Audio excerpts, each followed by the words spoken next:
Lucille de Vaugrenier se tenait debout dans le grand salon illuminé de bougies. Elle serrait les poings sous les plis de sa robe grise. Face à elle, un homme aux yeux sombres venait de déclarer que le tableau accroché derrière, elle n'était qu'une vulgaire copie. Lucille sentit le sang lui monter aux joues. Elle Esavanka donne pas. Sa voix s'éleva claire et ferme. Elle nomma le peintre, la date, la technique utilisée. Les invités se turent. L'homme voulut répliquer, mais elle ne lui laissa aucune chance. Chaque mot qu'elle prononçait le réduisait au silence. Puis, au moment où la soirée touchait à sa fin, sa mère se pencha vers elle et murmura à son oreille « C'est le duc ». Lucille comprit alors qu'elle venait de passer la soirée à humilier l'homme qui détenait le destin de sa famille entre ses mains. Le grand salon du domaine Vaugrenier brillait sous les lustres de cristal. Les bougies jetaient des ombres mouvantes sur les murs tapissés de soie damassée. Lucille se tenait près de la cheminée.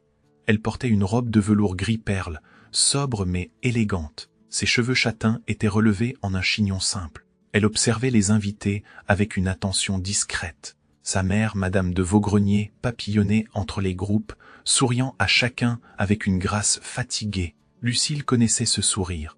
C'était celui d'une femme qui tentait de préserver les apparences alors que tout s'effondrait. La famille Vaugrenier était noble, mais appauvrie. Les créanciers se faisaient de plus en plus pressants. La propriété elle-même était hypothéquée. Seule la collection de tableaux maintenait encore une certaine dignité. Lucille avait consacré les dernières années à restaurer ses œuvres en secret. Personne ne devait savoir qu'il n'avait plus les moyens de payer un professionnel. Elle travaillait la nuit dans l'aile abandonnée de la maison, avec des pigments qu'elle fabriquait elle-même. Un homme se tenait devant le grand portrait de famille accroché au-dessus de la console. Il était grand, vêtu d'un habit noir impeccable. Ses cheveux bruns étaient coiffés avec soin. Il examinait le tableau avec une expression critique. Lucille ne l'avait jamais vu auparavant. Il devait être un invité de dernière minute. Elle s'approcha par politesse. « Magnifique, n'est-ce pas ?» dit-elle doucement. L'homme se tourna vers elle. Ses yeux étaient d'un brun presque noir. Son regard était froid, distant. « C'est une copie, dit-il simplement. » Lucille sentit son cœur s'esserrer. Elle connaissait ce tableau mieux que personne. Elle l'avait restauré elle-même, nettoyant chaque couche de vernis avec une patience infinie. « Je vous demande pardon. Une copie. Une bonne copie, certes. Mais le coup de pinceau n'a pas la fluidité de l'original. Les ombres sont trop marquées. » Lucille sentit la colère monter en elle. Cet homme ne savait rien. Il parlait avec l'assurance de ceux qui confondent opinion et vérité. « Vous vous trompez, » dit-elle calmement. L'homme haussa un sourcil. Autour d'eux, les conversations s'étaient tues. Les invités les observaient. Vraiment, ce tableau a été peint en 1742 par Jean-Baptiste Oudry. Il représente mon arrière-arrière-grand-père, le comte Henri de Vaugrenier. Le cadre est d'origine, en bois doré à la feuille. Si vous observez la signature en bas à droite, vous verrez qu'elle est légèrement enfoncée dans la toile, ce qui est caractéristique du style d'Oudry. Les ombres que vous trouvez trop marquées sont dues à l'utilisation de terre de Cassel mélangée à de l'huile de lin. C'est une technique que seuls quelques maîtres maîtrisaient à cette époque. L'homme la regardait maintenant avec une attention nouvelle, mais il ne semblait pas convaincu. « J'ai vu l'original à Paris, » dit-il. « Alors vous avez vu une copie » répliqua Lucille, car ce tableau n'a jamais quitté cette maison. Un murmure parcourut l'assemblée. L'homme fronça les sourcils. « Vous semblez bien sûr de vous. Je suis sûr de ce que je connais. Et je connais ce tableau. Connaître et comprendre sont deux choses différentes, en effet. Vous connaissez peut-être les galeries parisiennes, mais vous ne comprenez manifestement rien à la peinture. » Le silence qui suivit fut presque palpable. Plusieurs invités retinrent leur souffle. L'homme resta immobile, le visage impénétrable. Puis il inclina légèrement la tête. « Intéressant, » dit-il avant de s'éloigner. Lucille sentit ses mains trembler. Elle venait de contredire publiquement un invité. Sa mère allait être furieuse. Mais elle ne regrettait rien. Cet homme méritait d'être remis à sa place. La soirée se poursuivit dans une atmosphère tendue. Lucille évita soigneusement l'inconnu. Elle le vit discuter avec plusieurs nobles, toujours avec cette même expression froide et distante. Personne ne semblait oser le contredire. Cela ne fit qu'agacer Lucille davantage. Vers minuit, alors que les invités commençaient à partir, sa mère s'approcha d'elle. Son visage était pâle. « Lucille, il faut que je te parle. Maman, je sais. Je n'aurais pas dû, mais cet homme l'interrompit sa mère d'une voix blanche, c'est le duc de Mirecourt, Gabriel de Mirecourt. C'est lui qui détient l'hypothèque de notre propriété. » Lucille sentit le sol se dérober sous ses pieds. Le duc de Mirecourt, l'homme qui pouvait, d'un seul mot, les chasser de leur maison. L'homme qu'elle venait de passer la soirée à humilier devant tout le monde. « Mon Dieu, murmura-t-elle, Il doit prendre une décision dans les prochaines semaines, concernant la propriété, concernant notre avenir. Lucille regarda sa mère. Elle vit la peur dans ses yeux, la fatigue, l'épuisement de toutes ces années passées à lutter pour maintenir une dignité qui s'effilochait jour après jour. « Je suis désolée, dit-elle, ce qui est fait est fait. Nous verrons bien. » Mais Lucille savait que les choses ne se passeraient pas bien. Elle avait insulté le duc. Elle avait mis en péril leur dernier espoir. Et pourquoi? Pour défendre un tableau, pour défendre la vérité. Cette nuit-là, elle ne dormit pas. Lucille passa la nuit suivante assise près de la fenêtre de sa chambre. Elle regardait la lune se déplacer lentement dans le ciel. Son esprit tournait en rond. Elle revoyait la scène encore et encore. Le visage impassible du duc, le silence horrifié des invités, le murmure de sa mère. Elle oscillait entre l'embarras et une certaine fierté têtue. Oui, elle avait été impolie. Oui, elle avait mis sa famille en danger, mais elle avait dit la vérité. Et cela comptait, n'est-ce pas? Ou était-elle simplement une idiote orgueilleuse qui confondait principe et entêtement? Au matin, elle descendit à la salle à manger. Sa mère était déjà là, le visage fermé. Elles prirent le petit déjeuner en silence. Lucille s'attendait à une lettre, un message du duc, une convocation, quelque chose, mais rien ne vint. Le silence était pire que la colère. Au moins, la colère aurait été une réaction. Le silence, lui, était une menace suspendue. « Il va nous chasser, dit sa mère finalement, peut-être. Tu devrais t'excuser, m'excuser d'avoir dit la vérité, m'excuser d'avoir été impoli. Ce n'est pas la même chose. » Lucille baissa les yeux. Sa mère avait raison, mais quelque chose en elle refusait de plier. Elle avait passé toute sa vie à être discrète, à se faire petite, à accepter l'injustice en silence. Pour une fois, elle avait parlé, et elle ne voulait pas regretter cela. « Je ne peux pas, dit-elle doucement. » Sa mère soupira. Elle semblait soudain très vieille, très fatiguée. « Alors nous perdrons tout. » Lucille ne répondit pas. Elle quitta la table et monta dans l'aile abandonnée de la maison. C'était là qu'elle avait installé son atelier secret. Une petite pièce aux volets fermés, remplie de pinceaux, de pigments, de toiles. C'était son refuge. Le seul endroit où elle se sentait vraiment elle-même. Elle s'assit devant le chevalet. Un portrait de famille attendait d'être restauré. Elle mélangea ses couleurs avec soin. Lu gest familiar elapisa. Ici tout avait du sens, chaque coup de pinceau avait un but, chaque nuance révélait une vérité cachée. Elle travailla pendant des heures, oubliant le temps, oubliant le duc, oubliant tout sauf la toile devant elle. Puis, en fin d'après-midi, un domestique frappa à la porte. « Mademoiselle, un message. » Lucille prit l'enveloppe. Elle reconnut le sceau du duc de Mirecourt. Ses mains tremblèrent légèrement en l'ouvrant. Le message était bref. Le duc souhaitait visiter la collection avant de prendre toute décision concernant la propriété. Il viendrait le lendemain matin, seul. Lucille relut le message plusieurs fois. Ce n'était pas une lettre de reproche. Ce n'était pas non plus une condamnation. C'était une proposition, ou peut-être un piège. Elle descendit montrer le message à sa mère. « Il vient demain, dit-elle. Mon Dieu, que va-t-il faire? Je ne sais pas, mais je serai prête. » Cette nuit-là, Lucille ne dormit pas davantage. Mais cette fois, ce n'était pas à cause de la honte ou de la peur. C'était à cause d'une étrange anticipation. Le vrai duel ne faisait que commencer. Et elle ne comptait pas perdre. Gabriel de Mirecourt arriva le lendemain matin à 9 heures précises. Il n'avait ni escorte ni domestique. Juste lui vêtu d'un habit sobre de couleur sombre. Lucille l'attendait dans le hall d'entrée. Elle portait une robe simple de coton bleu. Ses cheveux étaient relevés. Elle avait l'air calme, mais son cœur battait à tout rompre. « Monsieur le duc, dit-elle en s'inclinant légèrement. Mademoiselle de Vaugrenard. » Sa voix était grave, posée. Il la regardait avec la même expression impénétrable que lors de la soirée. Impossible de deviner ce qu'il pensait. « Merci d'avoir accepté cette visite, dit-il. C'est votre droit. Ce n'est pas une question de droit, c'est une question de respect. » Lucille lui regarda surprise. « Respect ?» Cet homme parlait de respect après qu'elle l'eut humilié publiquement. « Je vous ai préparé un parcours à travers la collection, dit-elle prudemment. Si vous voulez bien me suivre. » Ils traversèrent le grand salon, puis la galerie principale. Lucille marchait devant, consciente de chaque pas. Elle s'arrêtait devant chaque tableau expliquant brièvement l'histoire de l'œuvre. Gabriel écoutait en silence. Il observait chaque toile avec une attention profonde. Au bout d'un moment, Lucille remarqua quelque chose d'étrange. Il ne se contentait pas de regarder, il examinait. Il s'approchait pour observer les détails, la texture, les coups de pinceau. Il posait des questions précises, techniques, Des questions que seul quelqu'un qui connaissait vraiment la peinture pouvait poser. Cette lumière sur le visage, dit-il en montrant un portrait. C'est du blanc de plomb mélangé à de l'ocre jaune. Lucille cligna des yeux. Oui, comment le savez-vous? J'ai étudié la peinture dans ma jeunesse. Avant de devenir duc, je l'ignorais. Peu de gens le savent. Ils continuèrent la visite. L'atmosphère changea progressivement. Ce n'était plus une inspection. C'était une conversation.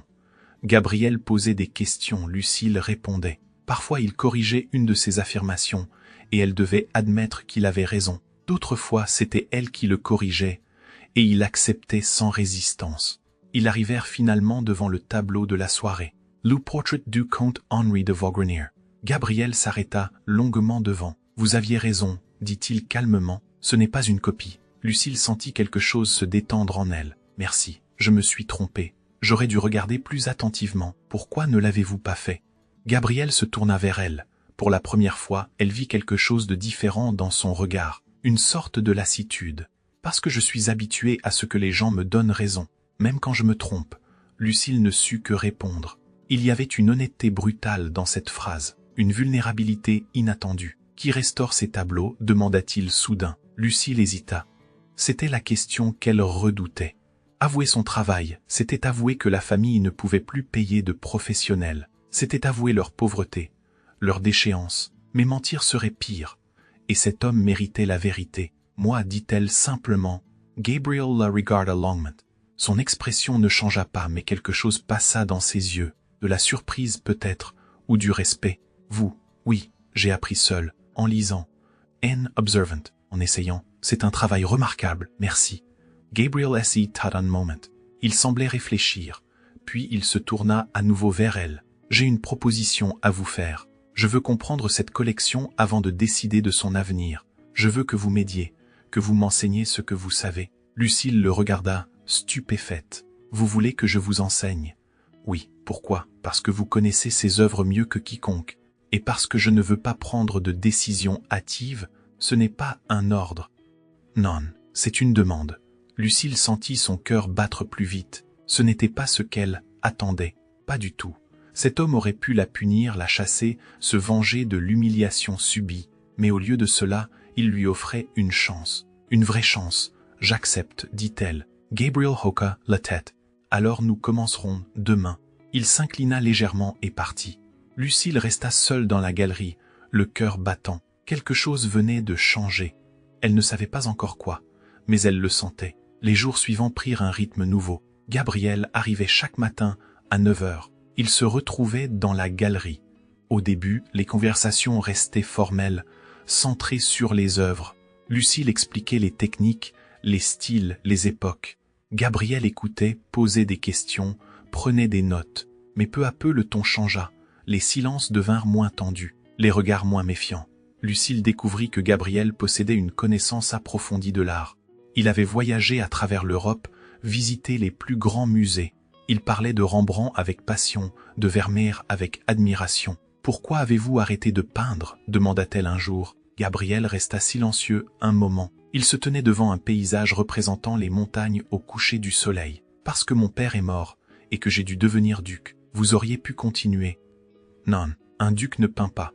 Un duc gère des domaines, signe des contrats, prend des décisions. Il n'a pas le temps pour l'art. C'est triste. C'est la vie. Lucille le regarda. Elle voyait maintenant ce qu'elle n'avait pas vu lors de la soirée. La fatigue dans ses yeux. La rigidité dans ses épaules. Cet homme portait un poids énorme, et il le portait seul. « Vous ne semblez pas heureux » dit-elle doucement. Gabriel tourna la tête vers elle. Son regard était sombre, presque douloureux. « Le bonheur n'est pas une priorité pour les gens comme moi. Pourquoi ? Parce que nous avons des responsabilités, des devoirs, des attentes, et aucune place pour vous-même. Non, aucune. » Lucille sentit quelque chose se serrer dans sa poitrine. Elle comprenait ce sentiment.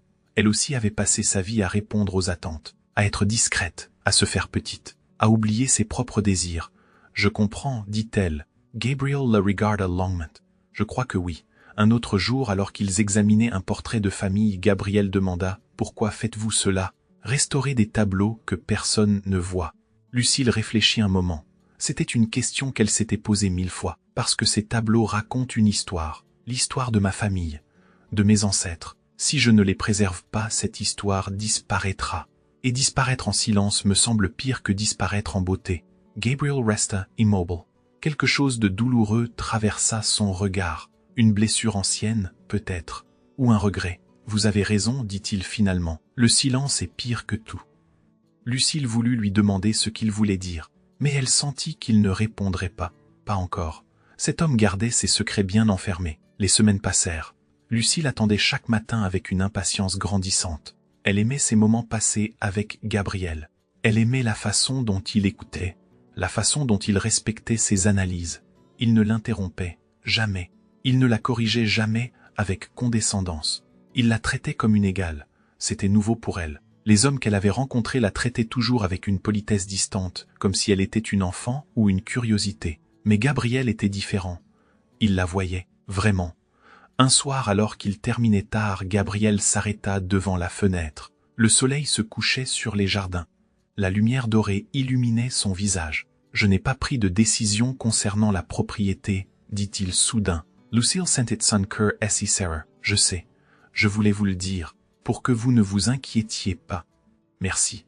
Gabriel se tourna vers elle. Son regard était intense, presque troublant. Vous m'avez donné quelque chose que je n'avais plus depuis longtemps. Quoi donc? Une raison de me lever le matin. Lucille sentit ses joues rougir. Elle ne sut que répondre. Gabriel s'inclina légèrement et partit.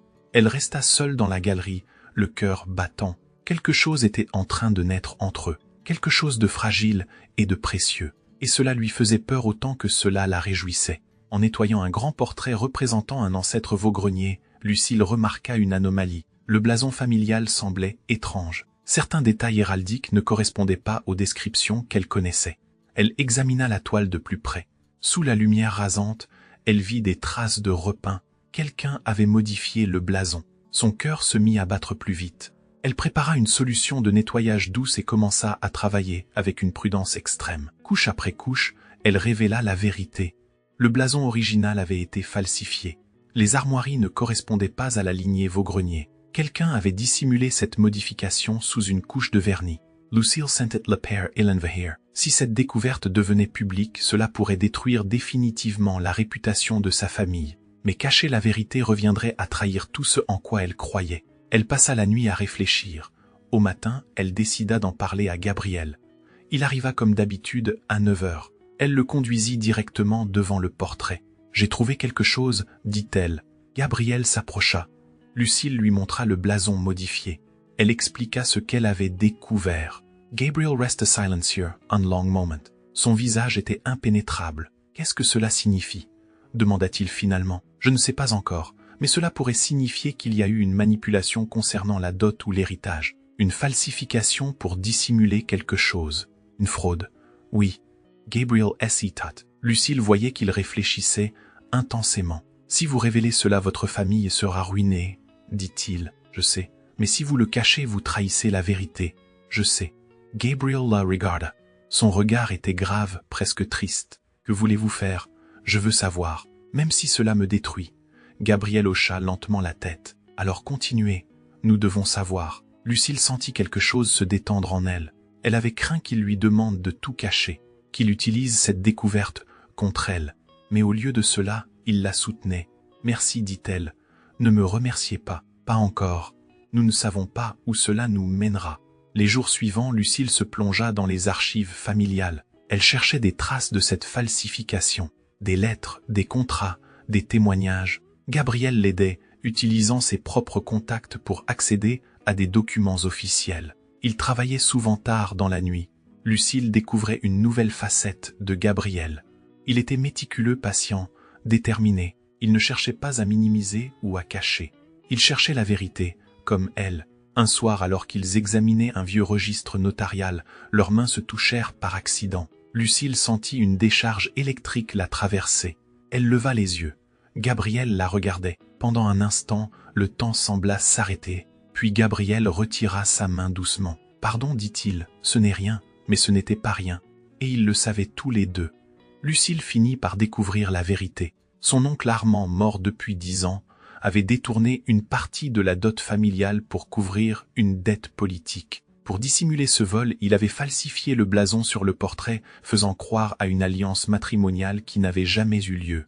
Cette fraude avait permis de justifier l'absence de certains biens, mais elle avait aussi ruiné la réputation de toute la lignée Vaugrenier. Lucille montra ses découvertes à Gabriel. Il lut les documents en silence.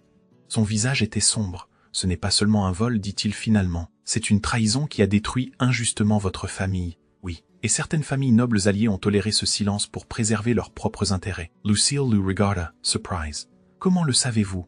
Gabriel hésita, puis il soupira. Parce que ma propre famille fait partie de celles qui ont gardé le silence. Lucille sentit le sol se dérober sous ses pieds. Quoi? Mon père savait. Il a choisi de ne rien dire pour protéger ses alliances. Mon Dieu, Gabriel la regarda. Son regard était rempli de douleur. Je suis désolé. Lucille ne sut que dire. Tout devenait soudain terriblement clair. La ruine de sa famille, les rumeurs, l'isolement, tout cela aurait pu être évité si quelqu'un avait parlé, si quelqu'un avait dit la vérité. Pourquoi me dites-vous cela? Demanda-t-elle. Parce que vous méritez la vérité, même si elle me condamne. Une nuit incapable de dormir, Lucille descendit au salon. La lune éclairait les tableaux d'une lumière argentée. Elle marchait pieds nus sur le parquet froid. Son esprit tournait en rond. Elle pensait à Gabriel, à sa confession, à la douleur dans ses yeux. Elle entendit un bruit. Quelqu'un était là. Elle s'approcha doucement. Gabriel se tenait debout devant un petit tableau qu'elle n'avait jamais remarqué. C'était le portrait d'un copiste anonyme, une œuvre mineure que les domestiques avaient retirée pour faire de la place. Gabriel le remettait délicatement à sa place sur le mur. Il ajustait le cadre avec soin, s'assurant qu'il était bien droit. Il ne savait pas qu'elle l'observait. Dans ce geste simple, Lucille comprit quelque chose d'essentiel. Cet homme puissant respectait même ce qui était invisible. Il ne cherchait pas la grandeur, mais la justesse. Il ne voulait pas dominer, mais réparer. Gabriel se retourna et la vit. Ils restèrent immobiles, se regardant dans la pénombre. Aucun ne parla, mais quelque chose de profond venait de se nouer entre eux. Ce n'était pas encore de l'amour, c'était plus profond que cela, c'était de la reconnaissance. La reconnaissance de deux âmes blessées qui se voyaient vraiment. Gabriel s'approcha lentement. Il s'arrêta à quelques pas d'elle. « Je ne dors plus, dit-il doucement. Moi non plus. Je pense à vous. Tout le temps. » Lucille sentit son cœur battre plus fort. « Gabriel, je sais que je ne devrais pas. Je sais que c'est inapproprié. Mais je ne peux pas m'en empêcher. » Lucille le regarda. Elle voyait la vulnérabilité dans ses yeux, la peur, l'espoir. « Moi aussi, dit-elle simplement. » Gabriel ferma les yeux un instant. Quand il les rouvrit, il brillait d'une émotion intense. « Je ne veux pas vous protéger comme on protège une enfant. Je ne veux pas vous sauver comme on sauve une victime. Que voulez-vous? Vous connaître, vous comprendre, marcher à vos côtés. » Lucille sentit les larmes lui monter aux yeux. Personne ne lui avait jamais dit cela. Personne ne l'avait jamais vue ainsi. « C'est tout ce que j'ai toujours voulu, murmura-t-elle. Gabriel tendit la main. Lucille la prit.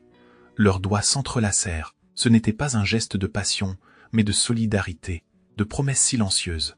Ils restèrent ainsi un long moment debout dans le salon baigné de lune, deux âmes blessées qui avaient trouvé un refuge l'une dans l'autre. Pendant ce temps, Gabriel recevait des pressions pour accélérer la liquidation de la propriété. Ses créanciers voulaient récupérer leur argent. Ses conseillers lui rappelaient ses obligations.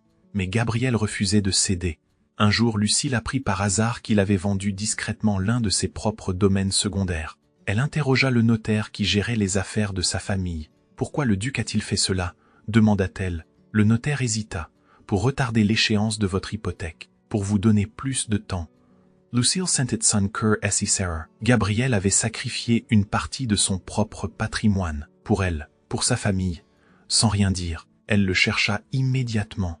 Elle le trouva dans la bibliothèque, penché sur des documents. « Pourquoi ?» demanda-t-elle sans préambule. Gabriel leva les yeux. Il comprit immédiatement de quoi elle parlait. « Parce que vous méritez de terminer votre travail. Vous avez vendu un domaine. Un petit domaine. Cela n'a pas d'importance. Si cela a de l'importance. » Gabriel s'y leva. Il s'approcha d'elle. « Lucille, vous cherchez la vérité. Une vérité qui pourrait vous détruire. Mais vous ne renoncez pas. Vous continuez. Parce que c'est juste. Je ne pouvais pas rester les bras croisés. Vous ne me devez rien. Ce n'est pas une question de dette. C'est une question de justice. » Lucille le regarda. Elle voyait la détermination dans ses yeux, la sincérité. « Vous risquez votre propre position, vos alliances. Je sais. Pourquoi? » Gabriel la regarda longuement. Puis il prit une profonde inspiration. « Parce que toute ma vie j'ai été complice d'un système injuste. J'ai hérité d'un pouvoir bâti sur la souffrance. Et je ne veux plus l'être. Lucille sentit les larmes lui monter aux yeux. Gabriel, mon propre père a utilisé son influence pour ruiner un rival. Il a manipulé des documents notariaux. L'homme ruiné s'est suicidé. J'avais 18 ans. J'ai assisté à cette injustice sans pouvoir l'empêcher. Depuis, je porte cette culpabilité. Lucille comprit alors pourquoi cette affaire le touchait autant. Il ne cherchait pas seulement à l'aider. Il cherchait à réparer sa propre blessure. Vous n'étiez qu'un enfant, dit-elle doucement. J'aurais dû parler. J'aurais dû faire quelque chose. Vous le faites maintenant. Gabriel la regarda. Ses yeux étaient humides. Je ne veux plus être complice de ce système. Je veux que les choses changent. Même si cela me coûte tout. Lucille s'approcha de lui. Elle prit son visage entre ses mains. Vous n'êtes pas votre père. Vous êtes un homme bon, un homme juste. Gabriel ferma, bless you. Une larme coula sur sa joue. Lucille l'essuya doucement du pouce. Merci, murmura-t-il. Ils restèrent ainsi front contre front dans le silence de la bibliothèque. Deux âmes blessées qui se réparaient mutuellement. Deux cœurs qui battaient à l'unisson. Ce soir-là, dans le salon, leurs mains se touchèrent à nouveau. Mais cette fois, ni l'un ni l'autre ne les retira. Leurs doigts s'entrelacèrent. C'était un geste simple, mais infiniment puissant. Ce n'était pas de la passion. C'était de la solidarité, de la confiance, de l'amour naissant. Lucille termina enfin sa restauration. Elle rédigea un rapport complet sur la falsification du blason. Elle documenta chaque détail, chaque preuve. Le travail était minutieux, irréfutable. Gabriel convoqua discrètement plusieurs membres de l'aristocratie. Il choisit ceux qu'il savait impliqués dans le silence qui avait ruiné les Vaugreniers. La réunion eut lieu dans le grand salon. L'atmosphère était tendue. Les nobles arrivèrent en se demandant pourquoi le duc les avait convoqués. Lucille était là, debout près de la cheminée. Elle portait une robe simple de velours bleu sombre. Ses cheveux étaient relevés. Elle avait l'air calme, mais son cœur battait à tout rompre. Gabriel prit la parole. « Messieurs, je vous ai réunis pour une affaire qui concerne la famille Vaugrenier. Mademoiselle de Vaugrenier a fait une découverte importante lors de la restauration de la collection familiale. Je vous demande de l'écouter avec attention. » Lucille s'y avance. Elle sentait tous les regards sur elle.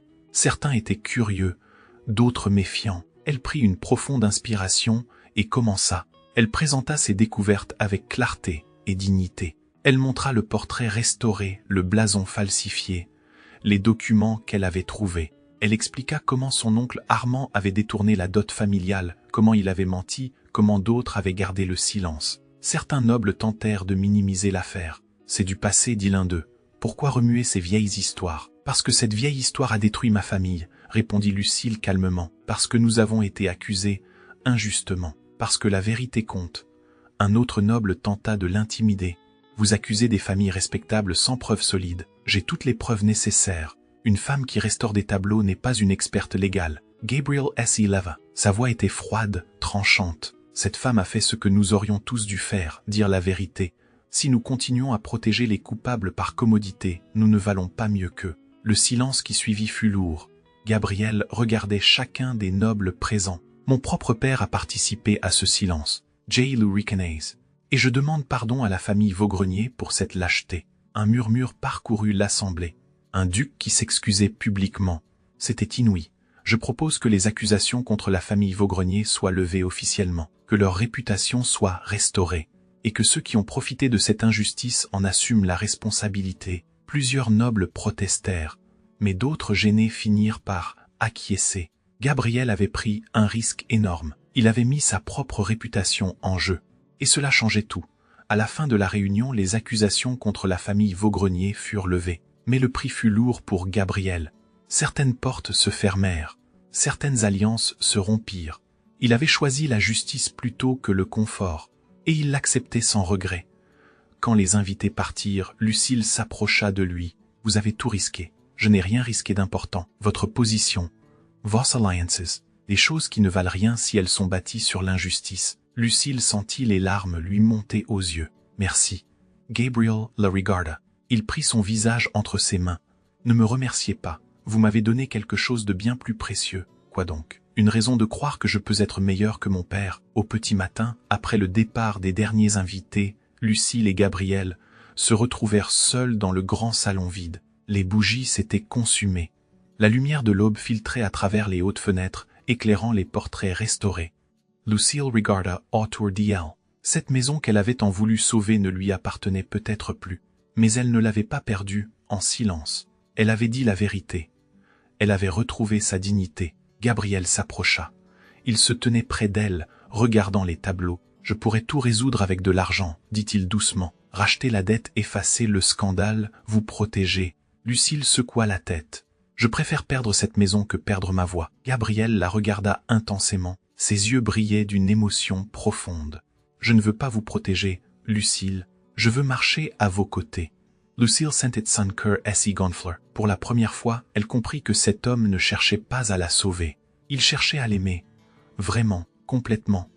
Gabriel prit son visage entre ses mains. Il se pencha lentement. Leurs lèvres se touchèrent. Le baiser fut lent, profond, chargé de tout ce qu'il n'avait pas dit, de toute la douleur, de tout l'espoir, de toute la tendresse accumulée. Lucille ferma les yeux.